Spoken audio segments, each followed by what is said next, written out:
Hello student, education tips में आज अपन बात करेंगे बायोलॉजी के चैप्टर संख्या 6 की। बड़ा ही इंपॉर्टेंट चैप्टर है।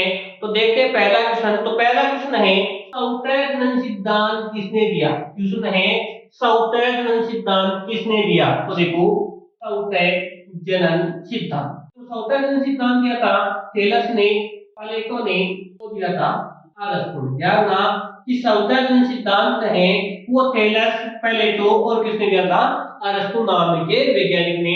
क्या बताया था कि इन तीनों वैज्ञानिकों ने बात ये बताई थी कि कोई भी जीव है, कोई भी जीव है, उस जीव की जो उत्पत्ति है, कोई भी जीव है, उस जीव की जो उत्पत्ति है वो निर्जीव पदार्थों से होती है। कोई भी जीव है, उस जीव की जो उत्पत्ति है वो निर्जीव पदार्थों से होती है।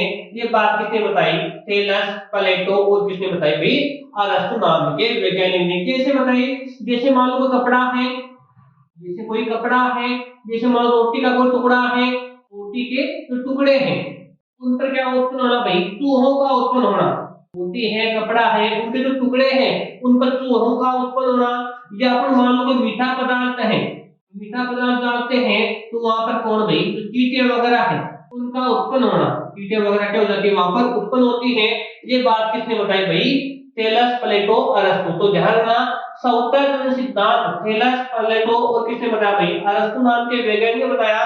क्या बात की इसने कि कोई भी जीव है, उस जीव की जो उत्पत्ति है वो निर्जीव पदार्थों से होती है। कोई भी जीव है, उस जीव की उत्पत्ति है वो निर्जीव पदार्थों से होती है। जैसे मान लो कपड़ा है, रोटी है, उनके जो टुकड़े होते हैं उन टुकड़ों पर कौन उत्पन्न हो जाते हैं भाई, चूहे उत्पन्न हो जाते हैं। इसी प्रकार मान लो कोई मीठा पदार्थ डालते हैं तो वहां पर कौन उत्पन्न हो जाती है भाई, चींटियां उत्पन्न हो जाती है। लेकिन एक वैज्ञानिक था जिसका नाम था लुईस पास्चर, या लुई पास्चर। लुई पास्चर ने बताया था कि ये जो सौतेर जनन सिद्धांत है उसको क्या कर दिया भाई, गलत साबित कर दिया, गलत साबित। तो ध्यान रखना, सौतेर जनन सिद्धांत को गलत साबित किसने किया, लुई पास्चर नाम के वैज्ञानिक ने। किसने किया भाई, लुई पास्चर ने। और लुई पास्चर ने एक सिद्धांत दिया था, जीवात जीव उत्पत्ति, जीवात जीव उत्पत्ति। एक सिद्धांत दिया था जिसका नाम है जीवात जीव उत्पत्ति। अर्थात जीवात जीव उत्पत्ति का अर्थ होता है कि कोई भी जीव है, उस जीव से क्या होता है भाई, नए जीवों का निर्माण। देखो कह सकते हैं पुराने जीवों से, जो पहले से निर्मित जो जीव है उनसे किसका निर्माण होता है भाई, नए जीवों का निर्माण होता है। ये बात किसने बताई, लुई पास्चर ने। तो ध्यान रखना कि कोई भी जीव है, उस जीव की जो उत्पत्ति है वो पहले से निर्मित जीव है उनसे ही क्या होती है भाई, नए जीवों की उत्पत्ति होती है। ये बात किसने बताई भाई, लुई पास्चर ने। और लुई पास्चर ने सौतेर जनन सिद्धांत को क्या कर दिया भाई, गलत साबित कर दिया। तो क्वेश्चन था सौतेर जनन सिद्धांत किसने दिया, तो ऑप्शन है भाई थेलस, प्लेटो, अरस्तु। तो इन सब ने दिया था, तो आंसर क्या हो गया, सभी।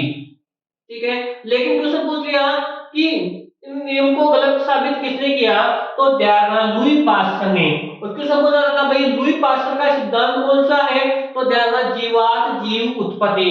क्वेश्चन पूछ लिया भाई जीवात जीव उत्पत्ति क्या है, तो बता देना कि पुराने जीवों से ही किसका भाई, नए जीवों का निर्माण होता है।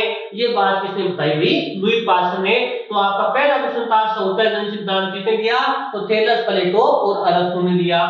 दूसरा क्वेश्चन है, कुकर बिटा के परतान है, इसके भाई कुकर बिटा के परतान है। तो ध्यान रखना, कुकर बिटा के जो परतान होते हैं वो भाई समजात अंग होते हैं। कुकर बिटा है, उस कुकर बिटा के जो परतान होते हैं वो कौन भाई, समजात अंग होते हैं। तो देखो, जैसे देखो कुकर बिटा है, कुकर बिटा के जो कौन भाई, परतान है।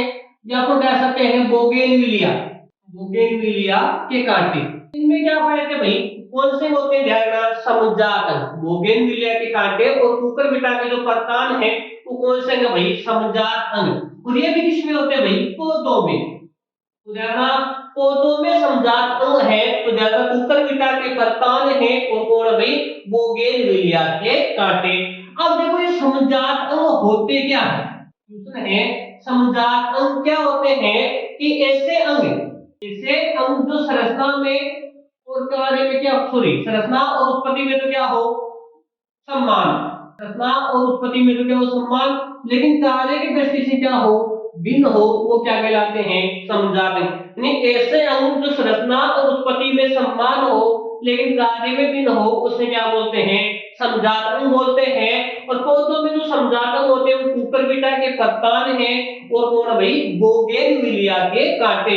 यदि यही बात मैं करूं पौधों की जगह किसको ले लूं, जंतुओं की, तो भाई जंतुओं को, तो जंतुओं में अगर बात करते हैं तो अपन कह सकते हैं जैसे मनुष्य है, उस मनुष्य के कौन भाई, हाथ, कौन भाई, मनुष्य के हाथ है। जैसे बात करें घोड़े की, तो घोड़े की अगली टांगे, घोड़े की अगली टांगे। इसके अलावा व्हेल के फ्लीपर, ये जंतुओं में क्या होते हैं भाई, समजात अंग। तो ध्यान रखना जंतुओं में समजात अंग पूछे तो ध्यान रखना मनुष्य के हाथ हैं, घोड़े की अगली टांगे हैं और कौन भाई, व्हेल के फ्लीपर। यदि पौधों की बात करें तो कुकुरबिटा के परतान और कौन भाई, बोगेनविलिया के कांटे। यदि क्वेश्चन पूछा जाता है समजात अंग किसे कहते हैं, उसके कोई दो उदाहरण बताओ तो आप बताना।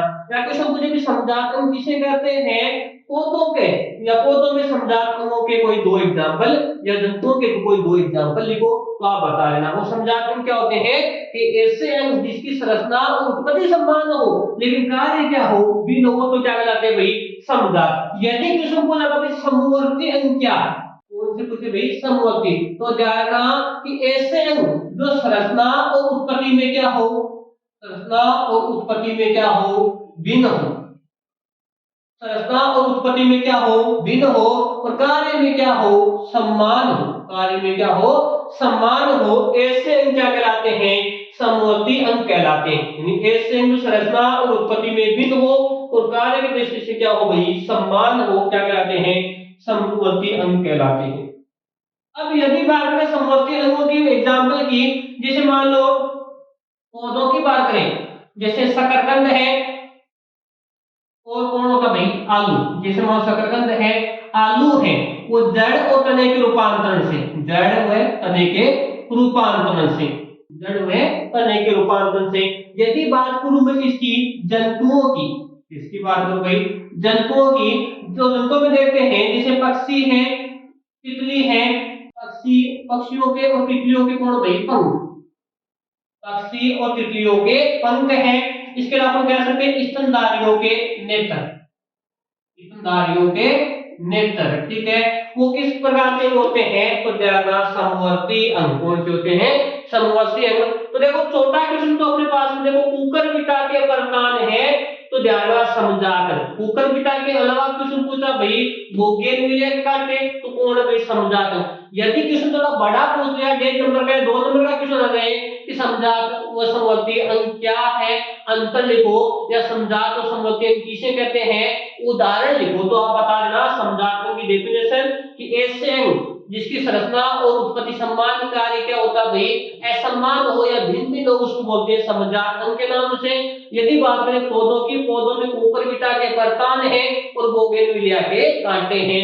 यदि बात करें किसकी भाई, जंतुओं की, तो जंतुओं में कौन होते हैं भाई, तो अपन कह सकते हैं जो स्तनधारी होते हैं या मनुष्य होते हैं, उस मनुष्य के जो हाथ है, घोड़े की अगली टांगे हैं और व्हेल के जो फ्लीपर हैं वो कौन होते हैं भाई, जंतुओं के समवर्ती, सॉरी समजात अंग होते हैं, ठीक है।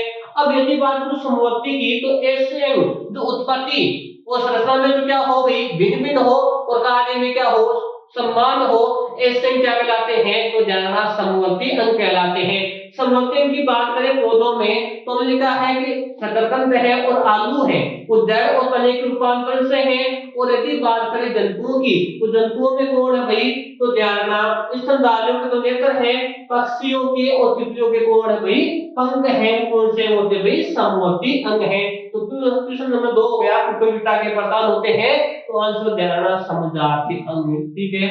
तीसरा है जीवाश्मों की आयु का निर्धारण किस विधि द्वारा किया जाता है। जीवाश्मों की आयु का निर्धारण किस विधि के द्वारा किया जाता है। पहला ऑप्शन है रेडियो एक्टिव विधि निर्धारण, पहला ऑप्शन है रेडियो एक्टिव विधि निर्धारण के द्वारा, दूसरा है कार्बन डेटिंग विधि के द्वारा, तीसरा है दोनों और चौथा है कोई नहीं। तो जानना जीवाश्मों की आयु का निर्धारण किया जाता है रेडियो एक्टिव विधि के द्वारा और कार्बन डेटिंग विधि के द्वारा, इन दोनों के द्वारा ही किया जाता है। तो जानना जीवाश्मों की आयु का निर्धारण किस विधि के द्वारा, तो रेडियो एक्टिव विधि और किसके द्वारा, कार्बन डेटिंग विधि के द्वारा किया जाता है। जी सबसे पहले जीवाश्म में होता क्या है, जीवाश्म किसे कहते हैं, तो भूमि में मृत जीवों के अवशेष, मृत जीवों के अवशेष भूमि में चट्टानों से या फिर कह सकते हैं भूमि में मृत जीवों के जो अवशेष होते हैं वही क्या कहलाते हैं, जीवाश्म कहलाते हैं। यदि क्वेश्चन पूछा था भाई जीवाश्म का अध्ययन क्या कहलाता है, जीवाश्म का अध्ययन क्या कहलाता है, उसको बोलते हैं जीवाश्म विज्ञान। जीवाश्म का जो अध्ययन है उसको बोलते हैं जीवाश्म अध्ययन या बोलते हैं पैलेंटोलॉजी। जीवाश्म का जो अध्ययन होता है उसको बोलते हैं जीवाश्म विज्ञान या किस नाम से जानते हैं भाई, पैलेंटोलॉजी के नाम से जानते हैं। ठीक है, जैसे अपन बात करें जीवाश्मों की आयु की अपन बात करें, जीवाश्मों की आयु की बात करें तो उसमें विधि तो कौन सी होती है भाई, कार्बन डेटिंग विधि होगी और कौन सी होगी भाई, रेडियो एक्टिव विधि होगी। यदि क्वेश्चन पूछते हैं भाई अध्ययन क्या कहलाता है तो दैट पैलेंटोलॉजी ध्यान रखना, क्या कहलाता भाई, पैलेंटोलॉजी जिसको बोलते हैं जीवाश्म अध्ययन, सॉरी जीवाश्म विज्ञान के नाम से।